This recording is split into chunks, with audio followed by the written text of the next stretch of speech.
Water line. ಈ ಲೈನೇ ನಮಗೆ ಸ್ವಲ್ಪ ರನ್ನಿಂಗ್ ತೋರಿಸಿ ಸಿಗ್ತಾ ಇರುತ್ತೆ. ಈ ಮೂಲೆಯಿಂದ ಈಗಿರೋದು ಕ್ರಾಸ್ ಆಗ್ತಾ ಇದೆ.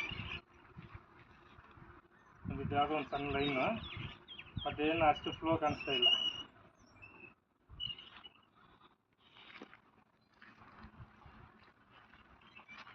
ಇದು ಒಂದು ಲೈನ್ ಇದೆ, ಇದು ಅಷ್ಟು ಏನು ಫ್ಲೋ ಇಲ್ಲ.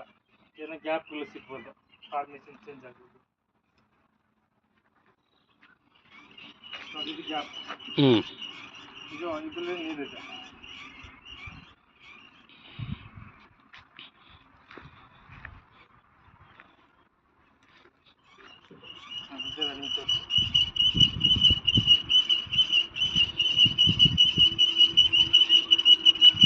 ಸ್ವಲ್ಪ ಎಫೆಕ್ಟ್ ಇದೆ.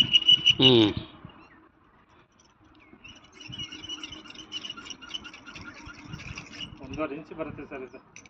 ನನ್ನ ಲೆಕ್ಕಕ್ಕೆ 1.5 ಇಂಚ್ ಸಿಗುತ್ತೆ ನಿಮಗೆ. ಜಾಗ ಚೇಂಜ್ ಮಾಡಬೇಡಿ. ಆಯ್ತು ಸರ್. ಬೇಕಾದ್ರೆ ಒಂದೊಂದು ರಾಡ್ ಹುಡ್ಕೊಂಡ್ಬಿಡಿ, ಹಾಂ ನೀಟಾಗಿ ಇಟ್ಕೊಳ್ಳಿ ಸರ್. ನಾನು ಹೇಳ್ತೀನಿ.